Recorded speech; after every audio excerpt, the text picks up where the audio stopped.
A to Z Prime Sports में आपका स्वागत है।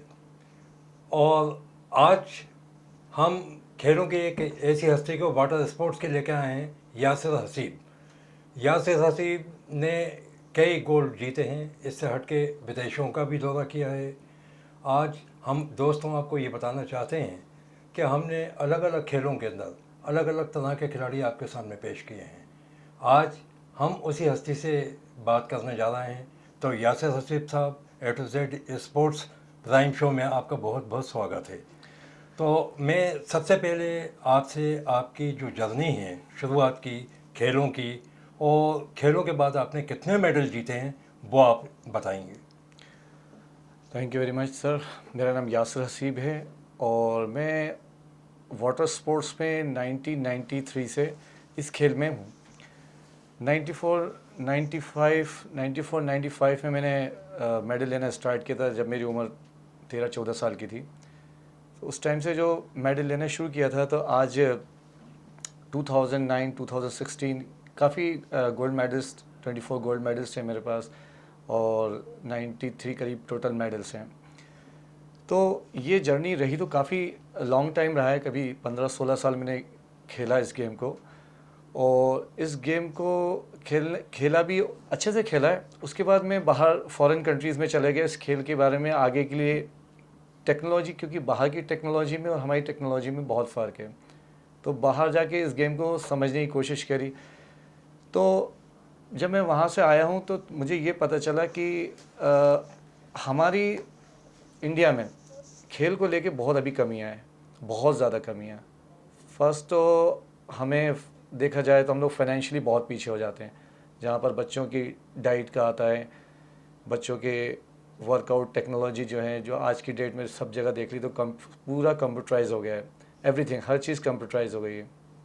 तो इंडिया में वो टेक्नोलॉजी लाना बहुत ज़रूरी है। अगर हमें ओलंपिक लेवल पे अगर हमें मेडल देना है, उसका रीज़न है कि हमें बहुत ज़रूरी है कि वो टेक्नोलॉजी हमें इंडिया में लानी पड़ेगी।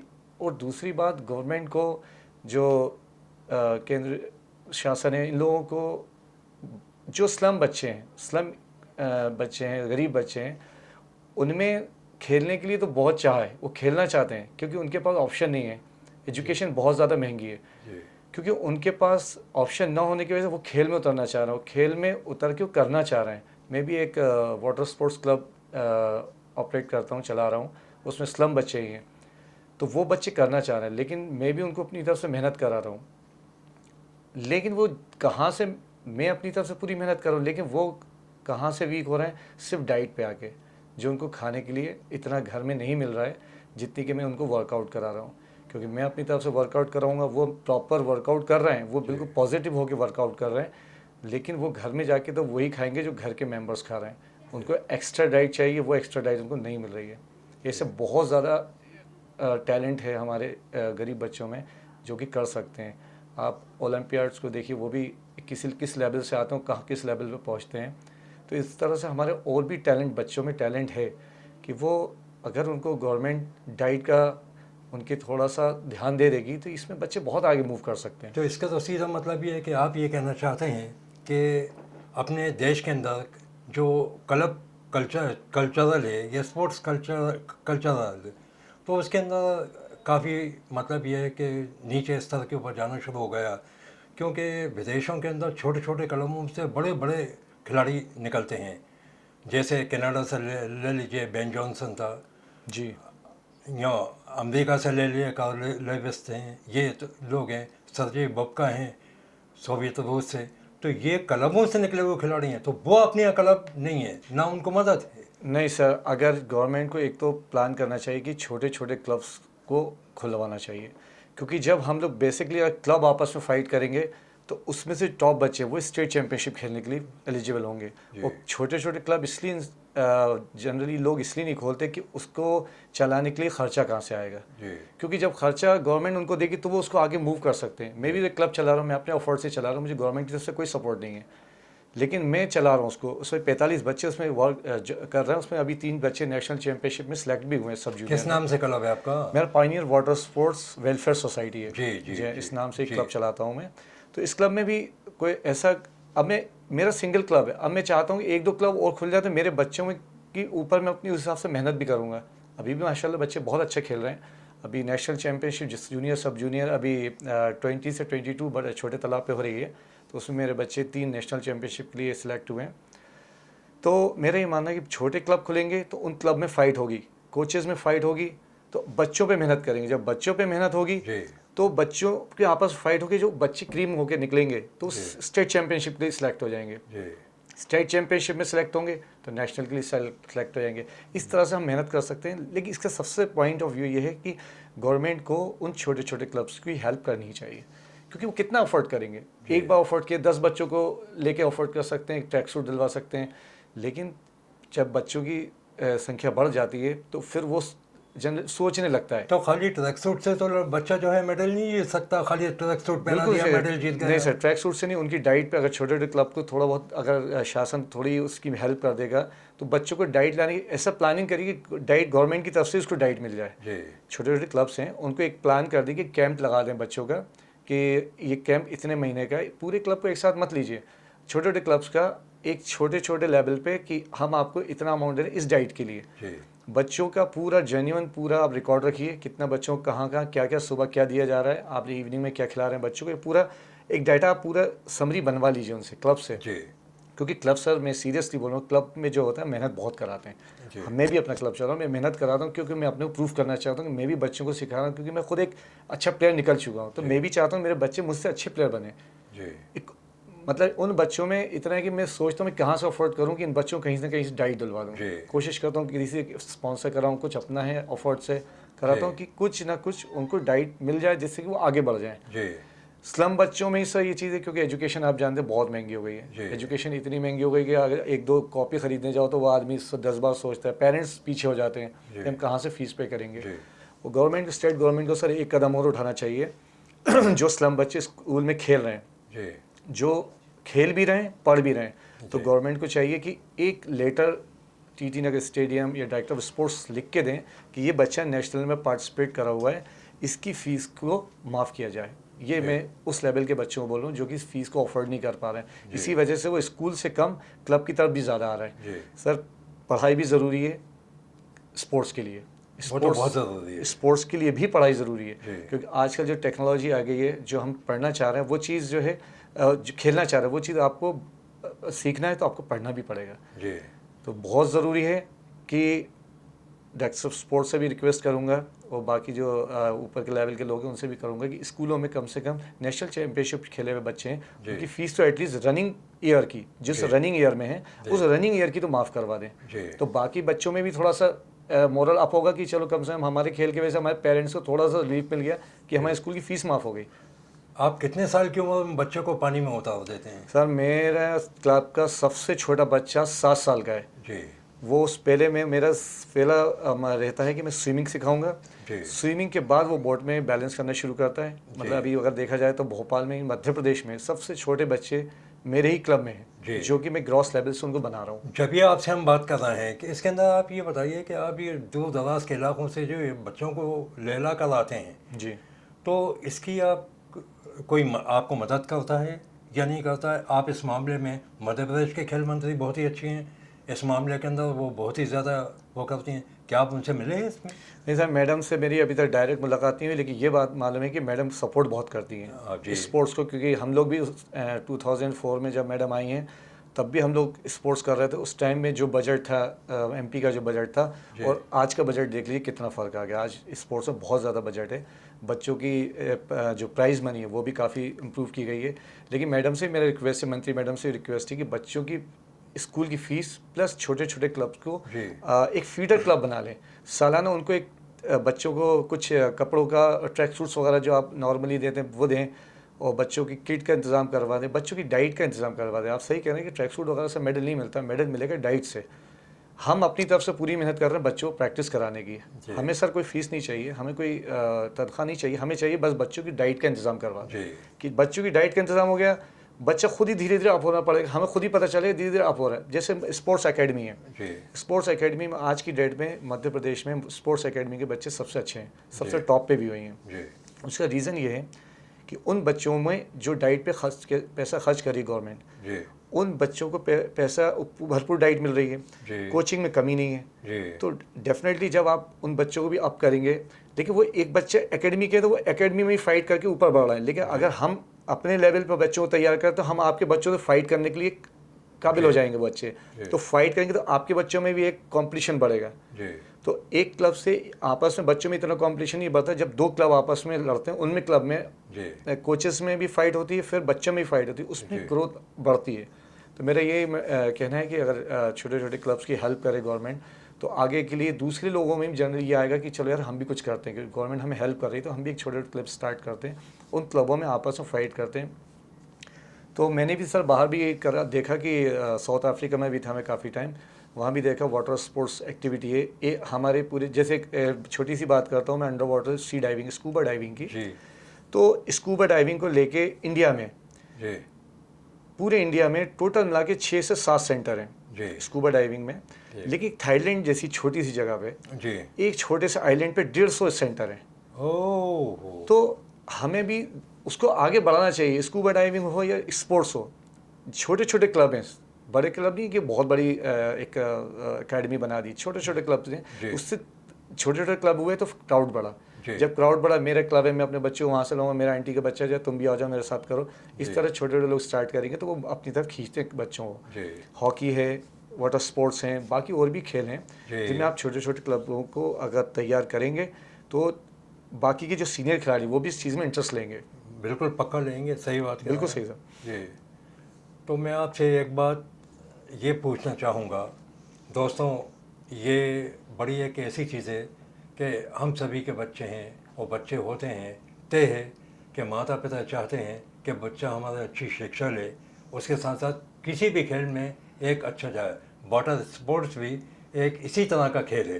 तो मैं यासिर आपसे ये सवाल करना चाह रहा हूँ कि एक खिलाड़ी को कंप्लीट होने के में कितना वक्त लगेगा और उसके बाद यानी कम से कम और ज़्यादा से ज़्यादा कितना खर्चा है? सर देखिए, बच्चे को अगर हम ग्रॉस लेवल से लेते हैं, अगर उसकी उम्र 11 साल है तो 11-12 साल से अगर हम स्टार्ट करते हैं, एक बच्चे को नेशनल प्लेयर, एक अच्छा नेशनल प्लेयर खिलाड़ी बनने का, जो कि वो मेडल्स क्वालिफाई कर सकता है या जो भी पार्टिसिपेट करके अच्छा खेल सकता है, कम से कम 3 साल लग जाते हैं उसको, अगर उसकी एज 11-12 साल है। क्योंकि 13-14-15 साल की उम्र में उसकी बॉडी ऐसी हो जाती है कि वो हम उस खेल में इतना घुस जाता है और दिमाग भी उसका चलता है कि किस तरह से कैसे क्या करना है। तो 3 साल तो कम से कम एक बच्चे को बनने में लग जाते हैं। जी अक्सर पेरेंट्स आते हैं मेरे बेटे को करवाना, ये कितना टाइम लग जाएगा, क्या 1 साल 2 साल में? कहीं 3 साल से पहले आप कुछ मत बोलिए, बच्चे को छोड़ के जाइए, अपनी तरफ से आप बच्चों को बाहर निकालिए। जिस तरह आप एजुकेशन के लिए बाहर निकालते हैं, कैसे भी पकड़ के उसको स्कूल बोलते हैं कि एब्सेंट नहीं हो, इसी तरह आप हमारे क्लब भी भेजिए, लेकिन बच्चे को एब्सेंट मत होने दीजिएगा, क्योंकि एब्सेंट होगा तो वही एक एग्जाम्पल है, जिस तरह हम एक मिट्टी धूल को जमा करते जाते हैं, एक दिन अगर वो धूल का मिट्टी नहीं डाली, वो हवा उसको उड़ा देती है। इसी तरह प्रैक्टिस में भी जो हमें प्रैक्टिस कराते हैं हम, तो उड़ जाती है वो, एक दिन वो वीक हो गया, बिस्तर पर सो रहा है, कोई दिक्कत, वो हमारी जो मेहनत वो ख़राब हो गई। तो हम भी अक्सर यही बोलते हैं कि बच्चे को जिस तरह आप स्कूल के लिए पुश करते हैं, इसलिए आप हमारे स्पोर्ट्स के लिए भी पुश करिए। तो अब क्या मेंटेलिटी जो पेरेंट्स की बनी हुई है कि नहीं स्पोर्ट्स में कुछ नहीं रखा, सब पढ़ाई में, एजुकेशन में, मैं मना नहीं करता, एजुकेशन भी बहुत ज़रूरी है, लेकिन स्पोर्ट्स भी है। हम यही चाहते हैं कि पेरेंट्स के दिमाग में जो चल रहा है कि स्पोर्ट्स को उन्होंने पीछे कर रखा है, मैं चाहता हूँ कि स्पोर्ट्स आगे आए। क्योंकि फॉरेन कंट्रीज़ में देखिए सर, इंजीनियर्स हुए, MBA हुए, ये सब खिलाड़ी टॉप प्लेयर के लिए आ रहे हैं। ऐसा नहीं है कि वो अनएजुकेटेड हैं, वो लोग भी इंजीनियर्स, डॉक्टर्स हैं जो खेल रहे हैं। तो मेरा ये मानना है कि अगर एक बच्चे को तैयार करने के लिए हमें कम से कम 3 साल लगते हैं, और डिपेंड करता है कि उनकी फाइनेंशियली कंडीशन के लिए, अगर कंडीशन अच्छी फाइनेंशियली तो बच्चा तो अच्छा ही है लेवल। और खर्चे का जहाँ तक है, अगर उसको मंथली गवर्नमेंट कोई पैसा देते रहे, जैसे कि एकेडमी भी कुछ पैसा देती है, साई कुछ पैसा देती है, लेकिन वो इतने पैसे से होता नहीं है सर। 800-500 रुपये में क्या होगा महीने बच्चे का? तो कम से कम कुछ बच्चों को इस तरह से पेमेंट दे दी जाए कि जिससे कि, और अगर वो नेशनल पैसा दें उसको डाइट के लिए, और डाइट लेता रहे वो, अगर वो बच्चा इस 3 सालों के अंदर अगर वो कुछ अचीव कर देता है नेशनल, तो उसको एक और रिवॉर्ड देना चाहिए आपको। उसके बाद उसकी जो डाइट अमाउंट वो कंटिन्यू चलने दीजिए, जब तक वो मेडल दे रहा है कंटिन्यू। जिस दिन वो मेडल देना बंद कर दे, आप डाइट बंद कर दीजिए, क्योंकि उसको एहसास होगा कि हमारे पास कुछ आ रहा है, हम खा रहे हैं। उनके पेरेंट्स को कितना रिलीफ मिलेगा, चलो बच्चे को गवर्नमेंट की तरफ से पैसा मिल रहा है तो उससे हम उसकी डाइट का इंतजाम कर रहे हैं।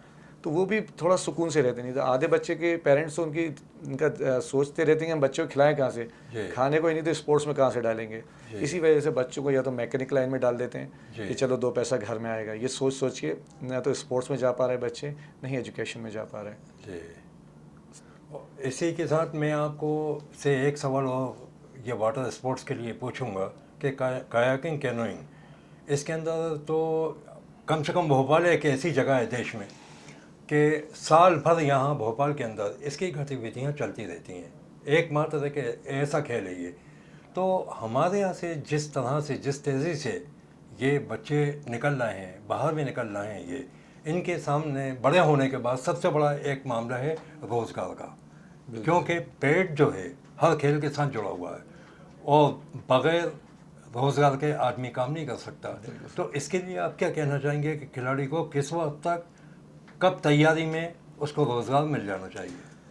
सर सही क्वेश्चन करा आपने बिल्कुल। देखिए स्पोर्ट्स बच्चा करता है, हमारे पास भी आता है तो उनके पेरेंट्स बोलते हैं इसमें स्कोप कितना है, तो हम लोग यही बोलते हैं मैडम ये अगर अच्छा करेगा, मूव करेगा तो आप जॉब को थोड़ा रोक के रखिए, आप ये सोचिए कि इसको हमें ओलंपिक खिलाना है। जब आप ओलंपिक लेवल पे लेते भी आएंगे वो ऑलरेडी उसके पीछे जॉब वैसे आ जाएगी। लेकिन गवर्नमेंट को चाहिए कि बच्चे को जॉब जितनी जल्दी हो सके दे दें। क्यों? क्योंकि बच्चा जब खेलता है तो वो सीनियर लेवल पे आके खेलने लगता है। 18 साल की उम्र में आके वो सीनियर लेवल पे खेलता है। जब वो सीनियर लेवल पे आके खेलता है वो बहुत अच्छी पीक पॉइंट पे खेल रहा होता है। अगर उसको उन दिनों में अगर जॉब मिल जाती है, उस टाइम उसको रोज़गार मिल जाता है। तो एक इंटरव्यू मैंने देखा सुना था कि प्रेस ने बोला था कि जब बच्चे जॉब पे आते हैं तो फुस हो जाते हैं, मतलब खेल नहीं पाते। जब बच्चों को 25-26 साल की उम्र में जो नौकरी मिलेगी सर, तो कहाँ से खेलेगा? वो तो अपना करियर, अपनी शादी ये सब देखने लगता है। तो बच्चे को अगर 18-19 साल की उम्र में जॉब मिल जाती है, रोज़गार मिल जाता है, तो वो कभी भी वीक नहीं होगा, वो उसका पॉइंट अप करता जाएगा। क्योंकि वो एज उसकी ये नहीं है कि उसकी अपनी गृहस्थी बनाए, वो स्पोर्ट्स को आगे बढ़ाएगा। एक चीज़ तो ये होगी कि उसको जॉब जल्दी मिल जाए, उसके जॉब के अंदर इनको प्रमोट करना चाहिए। प्रमोट नहीं होता, कम से कम इंक्रीमेंट बढ़ाते जाना चाहिए, तो उसकी नौकरी में भी दिल लगेगा। आज भी ऐसे कई महकमे हैं जो कि स्पोर्ट्स में हैं, लेकिन वो सिर्फ अपना नौकरी काटने के लिए बस स्पोर्ट्स से जुड़े हुए हैं। लेकिन अगर उनको इंक्रीमेंट दें या इनको रिवॉर्ड देते रहें तो जिससे कि वो धीरे धीरे वो भी मूव करेंगे। हाँ, हमें कुछ हमारे सैलरी में कुछ पैसा जुड़ के आ रहा है, तो वो भी आगे के लिए मूव करते हैं। लेकिन मेरा ये मानना है कि स्पोर्ट्स में नौकरी जितनी जल्दी हो सके बच्चे को दे दें, नेशनल लेवल पे दें। प्रावधान तो है कि 3 नेशनल पे नौकरी दे देनी चाहिए, लेकिन ऐसा कोई फॉलो नहीं कर रहा है। तो मेरा ये मानना है कि बच्चे को नेशनल लेवल पे मेडल देता है तो आप उसको नौकरी दीजिए, क्योंकि वो उस नौकरी से वो आगे की तरफ खेलेगा। मेरा ये क्या यासिर, मैं अब आपको विदेश लेके चलूँगा कि आपने साउथ अफ्रीका में भी रहे और भी रहे, तो वहाँ के खेल में वहाँ के जो तर्ज है एसोसिएशंस का, वहाँ की सरकार का, उसकी तुलना अपन अपने देश से, इंडिया से करें और अपने मध्य प्रदेश से करें, तो वहाँ क्या था और यहाँ क्या है? सर देखिए, फॉरेन कंट्रीज़ में जो मैंने पहले भी बोला, वो लोग टेक्नोलॉजी बहुत यूज़ करते हैं। वो एक्सपेरिमेंट करते रहते हैं क्योंकि उनके पास बजट है एक्सपेरिमेंट का। वो एक छोटे से बच्चे को लेके आएंगे, 3 साल रखेंगे, 3 साल के बाद फिर उसको 3 साल वॉच करते हैं, ये उसके ऊपर रिसर्च करते हैं। हमारे यहाँ गवर्नमेंट रिसर्च के लिए पैसा नहीं देती, क्योंकि उनका वो रिसर्च कामयाब हो गया, वो पिछले 10 बच्चे उस रिसर्च के ऊपर डाल देते हैं, वो कामयाब होते जाते हैं। तो फॉरेन कंट्रीज़ में अभी जैसे साउथ अफ्रीका में सल्दाना, WCCDS से सल्दाना एक जगह है, वहाँ पर बच्चे प्रैक्टिस कर रहे थे। तो वो मोटर बोट से गया और लॉन्ग जितना दूर ले आ सकता सी में ले गया, वो वापस मोटर बोट वापस आ गई और एक रेस्क्यू बोट उनके साथ है, अब तुम वापस आ जाओ। तो ऑब्वियसली वो वाटर स्पोर्ट्स का तो चलाता हुआ आएगा, वो दिमाग वो यूज़ नहीं करता, दिमाग ये यूज़ करता है उसको कितनी जल्दी आना है यहाँ पर, तो वो अपनी स्पीड से ही आएगा, उसको जाना है, आके वो अपने को पैकअप करना है, फिर शाम की प्रैक्टिस फिर उसको स्टार्ट करनी है। तो वो कितनी जल्दी वापस आ रहा है, उसको बोल दिया उसके कोच ने कि तुम्हें कॉर्नर पे आ जाओ और घर जाओ, तुम्हारी छुट्टी। अब वो कैसे भी करके फाइट करके वो कैसे भी कॉर्नर पे पहुंचेगा, उन वेब से होता हुआ उसको कॉर्नर पे आना, क्योंकि उसकी शाम को प्रैक्टिस भी करनी है। तो जितनी जल्दी वो पहुंचेगा उतनी जल्दी वो घर पहुंचेगा, घर जाकर उतना रिलैक्स लेगा, तभी वापस आएगा। तो ऐसा नहीं है कि हमारे यहाँ के बच्चे चलो 8 बज गए, 8 बजे तक का टाइम है, 8 बजे हो गए, चलो पैकअप करो, शाम को 4 बजे तुम फिर प्रैक्टिस पे आना है। उनको एक टारगेट दे दिए, ये टास्क पूरा करो, घर जाओ, शाम को वापस आ जाओ, फिर प्रैक्टिस स्टार्ट हो जाएगी। और दूसरी सब रिसर्च बहुत होते हैं वहाँ पे, मैंने कई बार देखा है, जो रिसर्च करते हैं वो लोग, बच्चों पे एक्सपेरिमेंट करते हैं, एक्सपेरिमेंट काम आता है, गवर्नमेंट पैसा देती है उसका, उनको एक्सपेरिमेंट करने का पैसा देती है। तो है वहाँ कि भी जब भी वहाँ के लोग जो है इतने मेडल भी जीत आगे लेते बढ़ते हैं, हैं, सही है। ये सब कर लेते हैं। हालांकि हमारे यहाँ तो मेडलों की अब तो बहुत ही ज़्यादा कमी हो गई है। जी। तो मैं दरअसल खेलों को बढ़ावा देने के लिए, इसके लिए हमेशा वो रहता हूँगा कि कैसे, अब जैसे ये ओलंपिक होने वाला है, जी। Tokyo Olympic. तो टोक्यो ओलंपिक में हमारे कायाकिंग कैनोइंग का क्या आप समझते हैं, कैसा क्या भविष्य है, क्या कुछ अपन करेंगे? सर कयाकिंग कैनोइंग को वैसे तो काफ़ी पहले से बहुत ज़्यादा इम्प्रूव हुआ है, नो डाउट। पहले से ज़्यादा इसमें काफ़ी कुछ चेंजेस भी आए। तो उसमें तो भोपाल के कुशवा जी ने भी बेचारों ने बड़ी मेहनत नहीं की है सर, उसमें। बलबीर सिंह कुशवाहा साहब डिज़र्व करते हैं, सीरियसली डिज़र्व करते हैं इस गेम को नीचे से लेके ऊपर लाने के लिए। जी। बहुत डिज़र्व करते हैं, उन्होंने बहुत ज़्यादा मेहनत भी करी इस गेम को लेके। जी, आज प्रशांत कुशवाहा भी हैं, वो भी बहुत ज़्यादा मेहनत कर रहे हैं इस मेहनत कर पे। रहा है लोग। मैंने वॉच करा प्रशांत सर का, मैंने वॉच करा प्रशांत कुशवाहा जो हैं, कुशवाहा सर तो हैं ही बहुत ऊपर कि उन्होंने इस गेम को काफ़ी लेवल पे लाए। उसके बाद प्रशांत कुशवाहा सर में ये है कि अगर मेरे क्लब का बच्चा है जी, तो वो उनमें एक सिमिलरिटी है, सारे बच्चों के लिए एक सिमिलरिटी है कि ये नहीं कि एसोसिएशन का बच्चा है या यासिर के क्लब का बच्चा है या फिर एकेडमी का बच्चा, उनमें एक सिमिलरिटी है कि जो एक बच्चे के साथ करें वो सब सारे बच्चों को एक साथ ही लेते हैं। जी, जी, उनमें बिल्कुल डिफरेंस करने की आदत नहीं है। जी, मैं प्रशांत कुशवाहा जो है मेरे लिए या मेरे क्लब के लिए वो हैं कि वो सबके सामने बोलते हैं कि इन बच्चों को हमें कैसे भी ऊपर लाना है। जी, स्लम बच्चे हैं या सिर्फ कैसे भी इन स्लम बच्चों को ऊपर लाओ, आपको जो हेल्प चाहिए मुझसे लो, जी, जो हम हेल्प कर सकते हैं हम करेंगे। कुशवाहा सर भी काफ़ी मुझसे पूछते हैं यासिर तुम्हारे बच्चों को इस बार कैसे भी करके चैम्पियनशिप में पार्टिसिपेट कराना है, एनी हाउ कुछ भी है इनको लेके आओ। अभी प्रशांत कुशवाहा ने कुछ दिन पहले हमारे बच्चों को थोड़ा सा सपोर्ट किया, कुछ टी शर्ट वगैरह हमारे बच्चों को दी थी। जी, तो क्योंकि वो नेशनल चैम्पियनशिप में बच्चों ने अच्छा परफॉर्मेंस दिया था, तो अच्छा है उन लोगों ने ये जो बलबीर सिंह कुशवाहा साहब ने जो आके मूव किया है उससे बहुत फ़र्क पड़ा, नो डाउट। जब मैं वापस आया सही है। मैं जब साउथ अफ्रीका से वापस आके देखा गेम को, पहले हमारे स्टेट में इम्पोर्टेड बोर्ड थी नहीं। आज की डेट में छोटे से बच्चे से बड़े बच्चा हमारे सिर्फ इम्पोर्टेड बोर्ड में ही प्रैक्टिस कर रहा है। जी, जी, बहुत मतलब इसको भोपाल को जो कयाकिंग कैनोइंग के गार्डन बनाया, एक मेला बनाया, जी। बलबीर सिंह कुशवाहा साहब डिजर्व कर रहा है उन्होंने, जी। बहुत करा है उन्होंने। दोस्तों, ये थे हमारे यासिर साहब, जिन्होंने क्या है आपका ये अपना अनुभव दिया। तो मैं दरअसल चाहूँगा कि आप, इन्होंने किस तरह का क्या किया, हम उससे क्या सबक लेते हैं, तो इसके लिए कम से कम 2 लाइन का आप हमको उसका अपना नोटिस का वो दें कि आपको ये कार्यक्रम हमारा कैसा लगा। क्योंकि हम आपके सामने नए नए खिलाड़ी पेश कर रहे हैं, हर खेल का खिलाड़ी हमने आपके सामने पेश किया है। और यासिर मियाँ, अब आप युवा पीढ़ी को क्या संदेश देना चाहेंगे? साहब मैं युवा पीढ़ी को यही संदेश देना चाहूँगा कि स्पोर्ट्स बहुत अच्छी चीज़ है, स्पोर्ट्स की तरफ आना चाहिए। क्योंकि आपकी आज एजुकेशन जो ले रहे हैं जो लोग एजुकेटेड लोग हैं, वो भी आज स्पोर्ट्स को ही अपना एक बोलते हैं कि हथियार मानते हैं फिटनेस के लिए, क्योंकि बहुत ज़रूरी है स्पोर्ट्स में आने के लिए। मैं बोलता हूँ युवाओं को एजुकेशन भी बहुत ज़रूरी है, तो स्पोर्ट्स भी बहुत ज़रूरी है। आज आप लोग अगर आगे आओगे तो हम आपसे एक कदम आप आगे आओगे, हम 2 कदम आपके लिए आप आगे आएंगे। तो मेरा ये मानना है आप लोगों को आगे आना चाहिए, स्पोर्ट ज्वाइन करिए।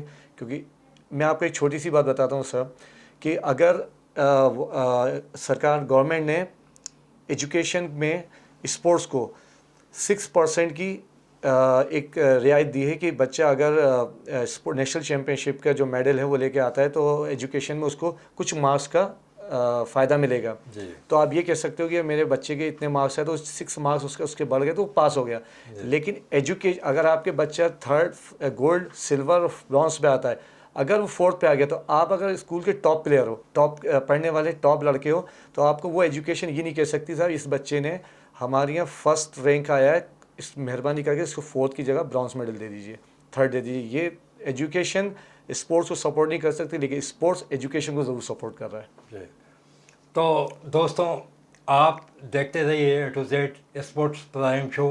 और मैं आपसे ये अनुरोध करूँगा कि आपको यह हमारा कार्यक्रम कैसे लगा, और हम आपके सामने इसी तरह से नए नए खिलाड़ियों को, नए नए कोचेस को लाते रहेंगे।